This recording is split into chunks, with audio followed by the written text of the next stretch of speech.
Alright, how you doing? Welcome to the next video in the Soldier 2 Unreal Edition series. Soldier of Fortune 2 Unreal Edition series. In this one, a few things to show you. So in the last video I'd made a remake of Jordan Market Siege, but I didn't have a player a first person an FPS player character. So in this video, that's what I've got to show you. I've created a first person character. I've got a few weapons and I've got a few animations and that sort of thing to show you, set up. So let's have a little look. Straight into the game. So as you can see, I've got a set of arms, no legs though, a few weapons, and I'll show you that just now. But don't worry about the animations and the models. I'm using a tutorial series by a YouTube channel called Unreal University, who created a course to show you how to create a first person shooter. It's really quite good. So there's a link in the description if you're interested in doing it yourself. So, but as part of that course, you get these models and animations that come with it. So that's what I'm using just now. So, first of all, we get the code set up for all the functionality that we want in the game, and later on towards the end, then I'll make my own animations and models to make it look the way I want. But right now, these animations and models are just here to get us started. So, basic movement of the first person character: forward, back, strafe left, strafe right, jump, and we can strafe jump, and we've got crouch, and we've got lean left, lean right, crouching and leaning at the same time, and of course firing a weapon. So, and then we've got a reload. And I know it didn't have it in the original game, but you've got iron sights, so you can look at the gun. It's not quite aligned properly, but it's something I'll fix later. There's no projectile coming out of the gun right now. That I'll do later. What happens is when you fire the gun, it does what's called a line trace from the muzzle of the gun to anything that it hits, in this case the wall, and when it hits the wall it puts a decal of the bullet hole, which is what you're seeing there. So the decal, the line trace is lined up to the crosshairs.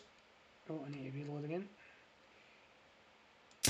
As you can see, but looking down the, oh, it's easier to show you on the assault rifle, but looking down the iron sights, it's not lined up properly. But that's something I can fix later on. So second gun, we've got a shotgun, iron sights, and reload. And then third weapon is assault rifle.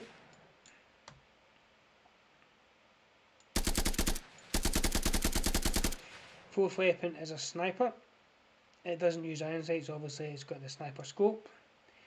So it's 5 times, 10 times, 20 times. The sniper, the line trace is lined up to the crosshairs, but as I say, it's not lined up properly to the sniper scope, but that's something I can fix later, and that's just an alignment issue. And then we have the grenade launcher and the rocket launcher. So we've got all the weapons that we want. I haven't done any grenades yet, but that's just that shouldn't be too difficult. I can just do that later on. Oh, and we've got a knife. I haven't written any knife specific code because there was no animations for the knife in that pack, but that is a separate decal used for the knife rather than decal used for the pistol. But so yeah, that's the weapons and the movement. What else have I not shown you? I think that's everything for weapons and movement. I think actually when I fire and I'm moving at the same time, it cuts off the sound. Yeah, so not to worry, I can fix that. Right, so next thing I want to do in this tutorial series that I'm following, the next thing they do is they create zombies as targets for you to, as opponent enemies for you in the game. I'm going to create that code, use that code, but create bots, because obviously Soft 2, the original game, had bots, and I'll create the bot system, but also use them as targets, so I can get the client and the server set up and have them communicate between each other. So you shoot a an opponent on your client and it passes it to the server, then the server passes it to that client and the server decides who gets killed and who won and all that sort of stuff. So that's what's going to happen next. But as you can see, we've got the basic setup, basic client setup, basic first person character setup, and it's just a matter of moving on to the next thing now, which is going to be the bots and then the targeting system. So anyway, that's that. I'll show you a little bit of the code. The Jordan Market C's map hasn't changed much. Oh, there's something I didn't show you. The shotgun there is a weapon pickup system. So you walk up to it. I've got it set up where you hit enter, you drop your weapon, pick up that one. Use that for picking up health and weapons and ammo and that sort of thing. And I've also got a dynamic footstep system created whereby the sound of the footsteps is dependent upon the material that you're walking on, but obviously I set it up with animation on the legs in the game, but there's that particular model didn't have legs, so you didn't hear that in the game, but I've got that set up. So I'll just quickly show you the first person character code. Basically, this is all what they call input action code, where each input action for a particular movement, whether a mouse movement, a keyboard input, fires off a particular event when you press the key.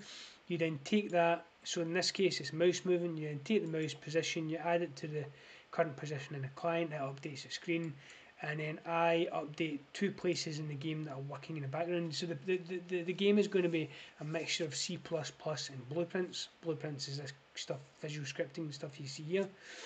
And in the C++ background, it's going to update particular variables for mouse position, player position, is jumping, is crouching, that sort of thing.